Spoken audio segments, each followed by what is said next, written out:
안녕하세요. 광교고입니다. 요즘 주식시장, 외환시장 굉장히 혼란스럽고요. 부동산은 거의 거래가 안 됩니다. 굉장히 어려운 상황인데 이 상황을 어떻게 헤쳐나가야 되는지 한번 제 생각을 말씀드리겠습니다. 여러 가지 이유가 있지만 요즘 가장 어려운 거는 가장 큰 문제는 우크라이나 전쟁입니다. 우크라이나 전쟁이 발생하면서 전 세계적으로 지금 인플레이션이 심화되고 있고 인플레이션을 잡기 위해서 각국 중앙은행이 금리를 올리고 있습니다.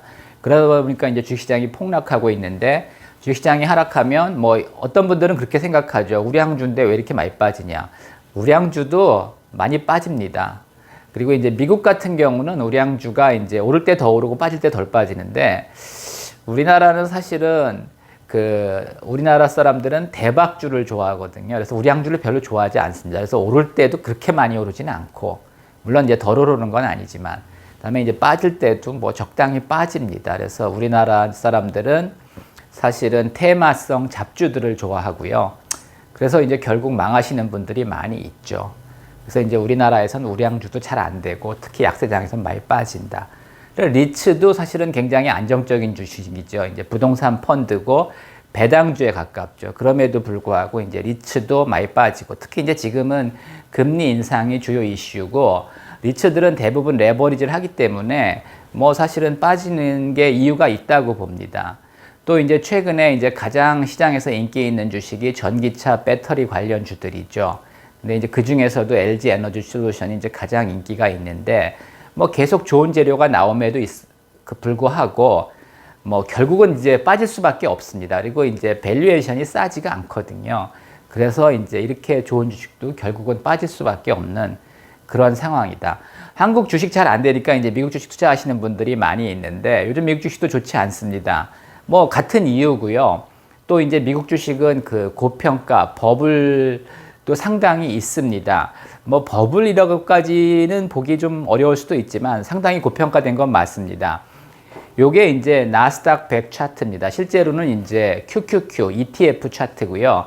QQQ는 나스닥 100에 이제 투자하는 ETF이기 때문에 이제 차트가 이제 같죠.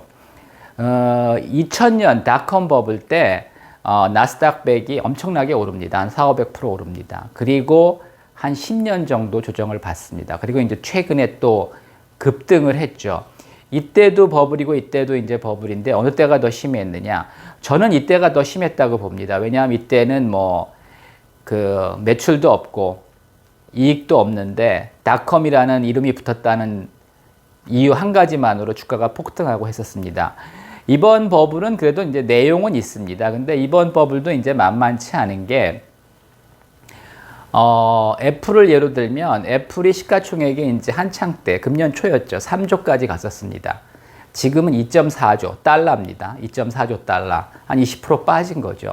상대적으로는 덜 빠진 겁니다. 그리고 이제 이때 당시 PER이 30배, 지금도 24배인데 PER 30배 넘는 주식은 많이 있기 때문에 이걸 버블이라고까지 얘기하기는 어렵습니다. 근데 이제 시가총액 절대액이 엄청 크죠. 3조 달러. 우리나라 GDP가 우리가 엄청나게 고속 성장을 한 나라임에도 불구하고 아직 2조 달러가 안 됩니다. 근데 3조 달러, 우리나라 GDP보다 큰 거죠. 지금도 2.4조.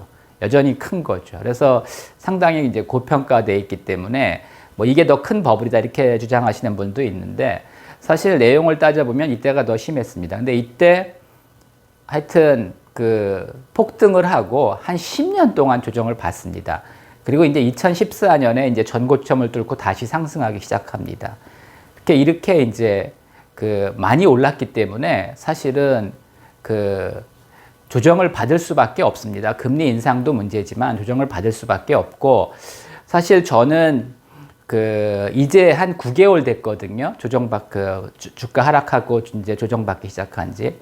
그래서 이 예를 본다면 저는 이번 조정도 상당히 길 걸로 봅니다. 그래서 지금 상황을 그렇게 낙관적으로 보지 않습니다. 그래서 이때도 버블이 심했고 지금도 버블이 꽤 있는데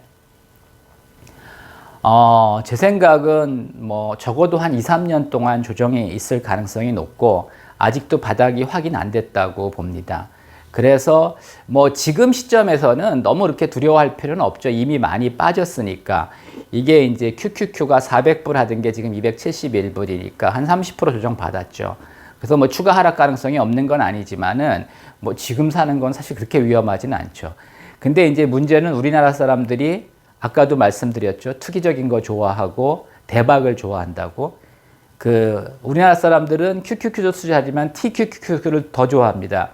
TQQQ는 나스닥의 3배로 된 레버리지 펀드입니다. 그러니까 나스닥이 100 올라가면 이건 300이 올라가는 거죠. 그래서 3배로 올라가는 이제 레버리지 ETF인데 요거는 20년간 차트고요. 요거는 이제 5년간 차트입니다. 근데 최근에 급등했다 급락했죠. 그러니까 이제 연초에 사신 분들은 80불에 샀는데 20불 된 거죠.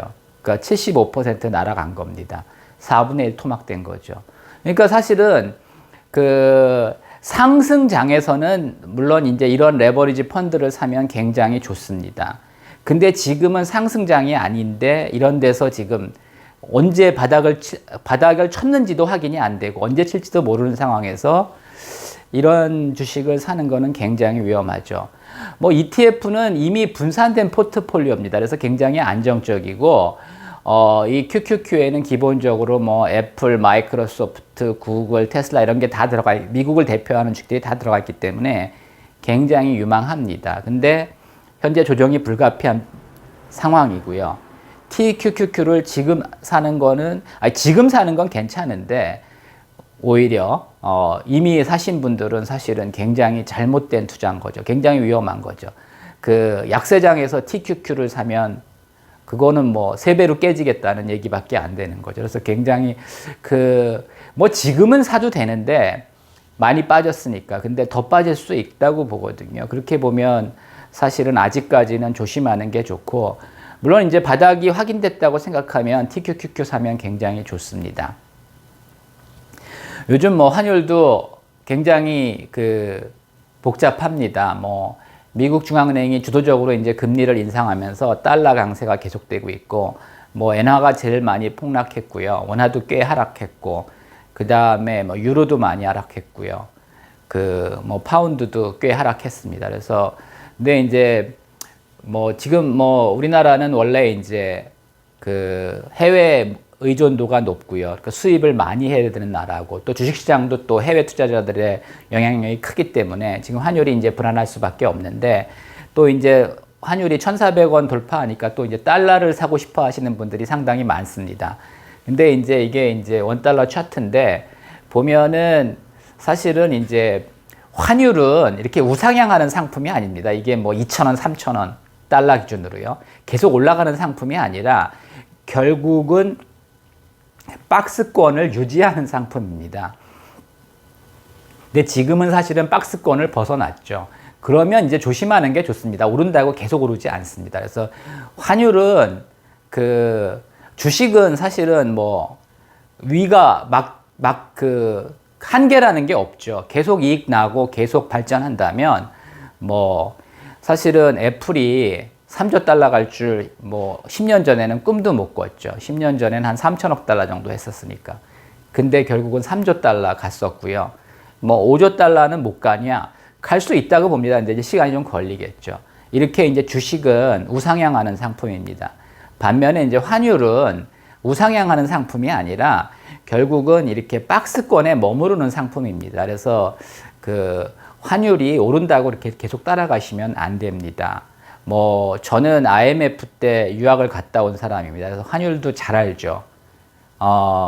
제가 유학 갈 때 910원이었는데 2,000원까지 갔었죠.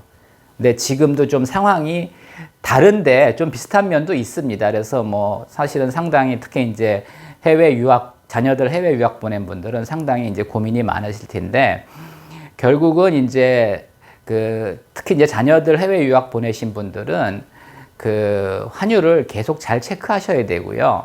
쌀 때마다 계속 환전해서 달러 예금을 해 놓으시는 게 좋습니다.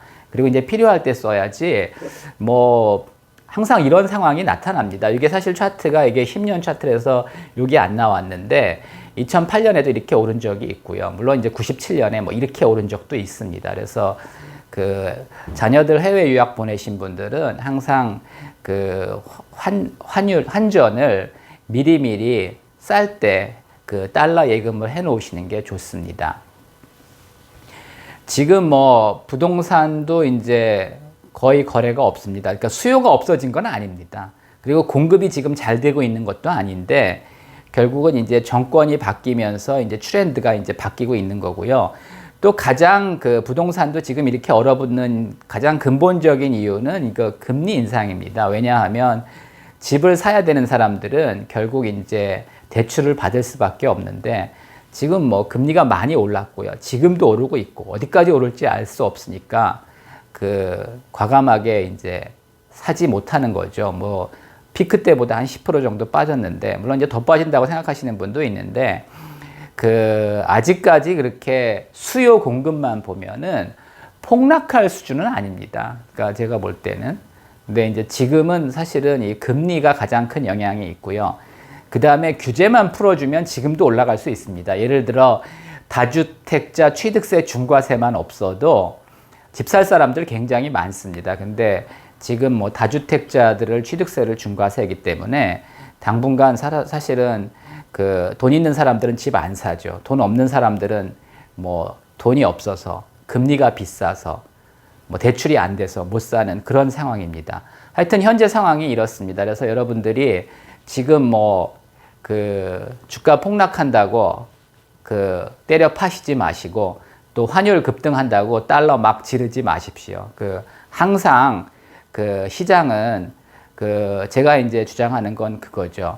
폭락한 다음에 사지 말고 폭등한 다음에 사지 말고 폭락한 다음에 팔지 말라는 건데 항상 그 많은 분들이 폭등한 다음에 따라 사고 또 이제 환율도 뭐 이건 이제 달러 기준으로는 폭등이고요. 원화 기준으로는 폭락인데 이렇게 이제 그 폭등한 다음에 더 사고 싶은 그런 상황이죠. 부동산도 마찬가지입니다.